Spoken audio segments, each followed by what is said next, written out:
Metrical Regularity by H.P. Lovecraft.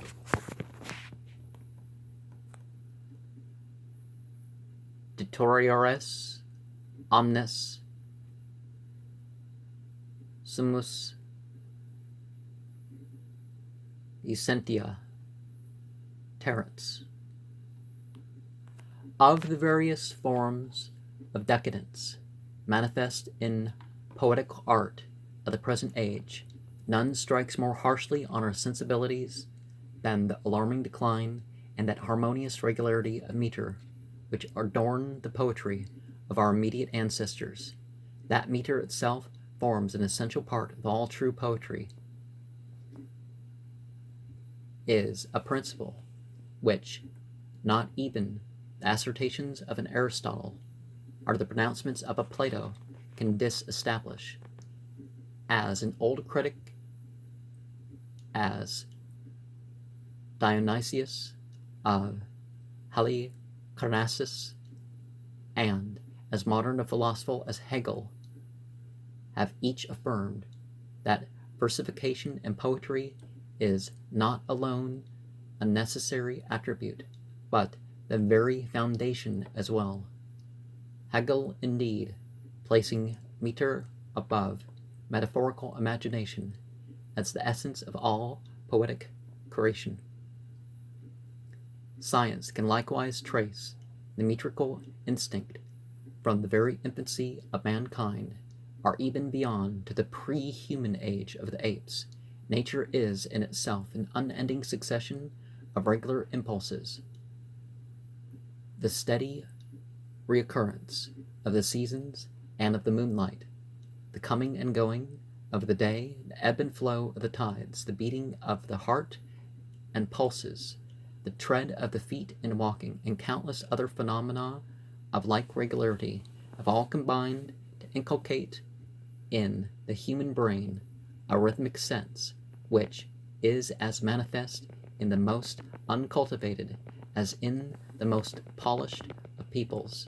Metre, therefore, is no such false artifice as most exponents of radicalism would have us believe, but is instead a natural and inevitable embellishment to poesy, which succeeding ages should develop and refine, rather than maim or destroy. Like other instincts, the metric sense has taken on different aspects.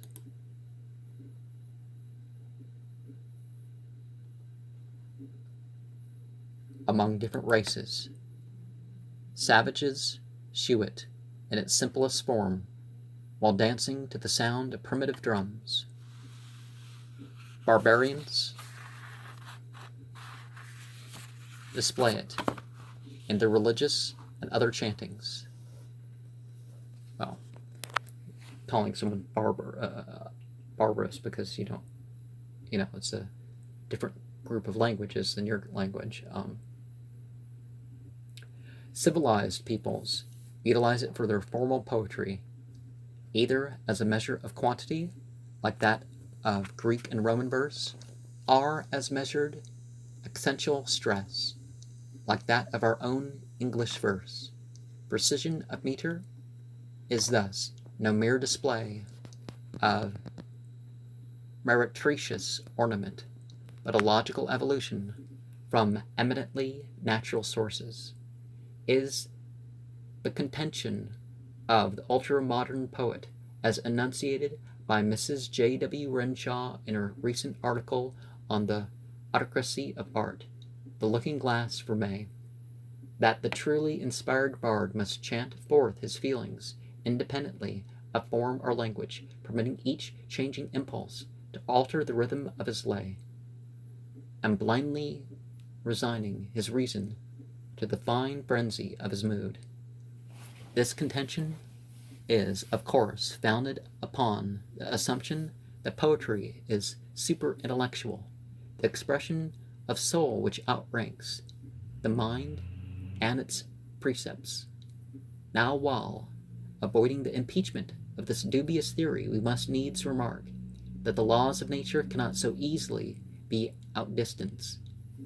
However much true poesy may overtop the produce of the brain, it must still be affected by natural laws, which are universal and inevitable. Wherefore it is possible for the critic to assume the attitude of the scientist, and to perceive the various clearly defined natural forms through which the emotions seek expressions. Indeed, we feel, even unconsciously, the fitness of certain types of meter for certain types of thought, and in using a crude and irregular poem are often abruptly repelled by the unwarranted variations made by the bard, either through his ignorance or his perverted taste. We are naturally shocked at the clothing of a grave subject in an apastic meter, or the treatment of a long and lofty theme in short, choppy lines. This latter defect is what repels us so much from Conington's really scholarly translation of the Aeneid. Yeah. What the radicals so wantonly disregard in their eccentric performances is unity of thought. Amidst their wildly repeated leaps from one rough meter to another, they ignore the underlying uniformity of each of their poems. Scene may change, atmosphere may vary, yet one poem cannot but carry one definite message, and to suit this ultimate and fundamental message must one meter be selected and sustained. To accommodate the minor inequalities of tone in a poem, one regular meter will amply lend itself to the diversity.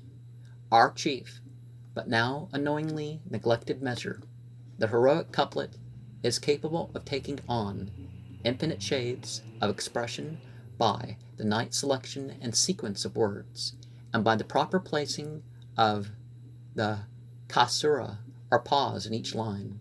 Dr. Blair, in his 38th lecture, explains and illustrates with admirable perspicuity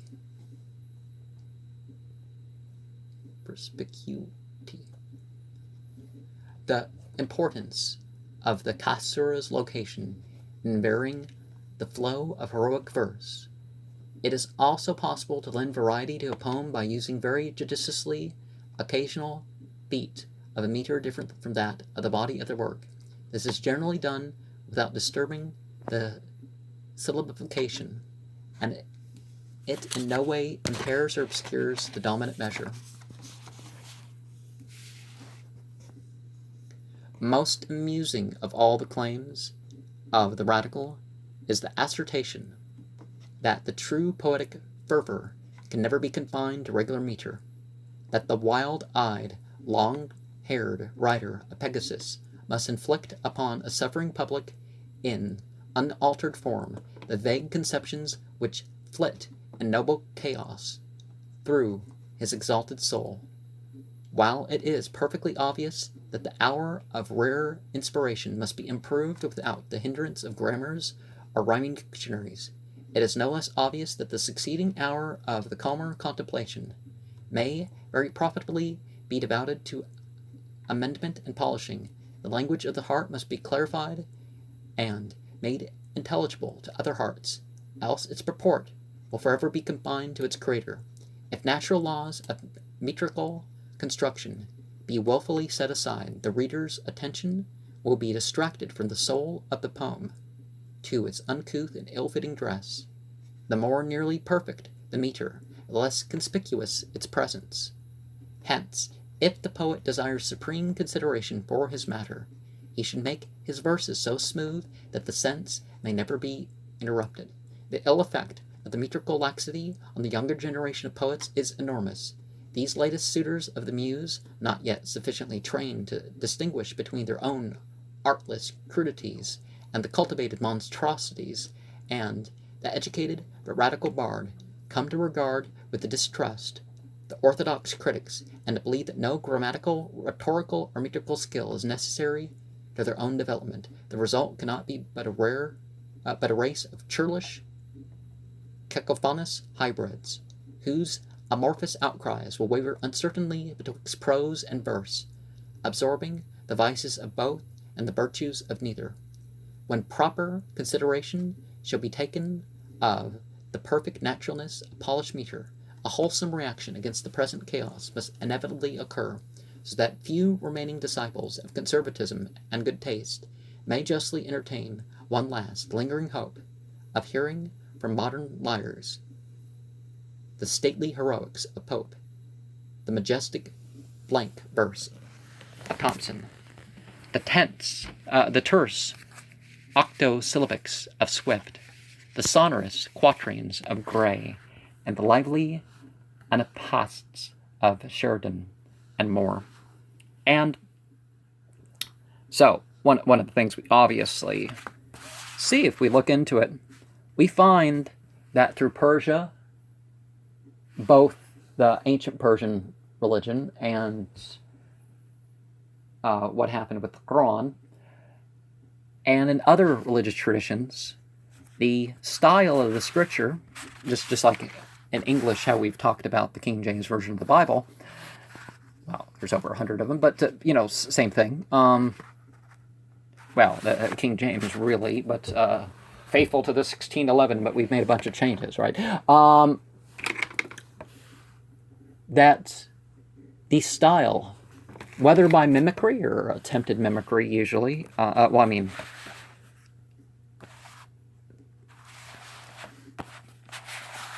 lot of it carries on. But we're like, well, we don't need any of these styles, we're just going to do our own thing. Even to the point of throwing out this, the virtues of such arts. It does more to even outside the arts.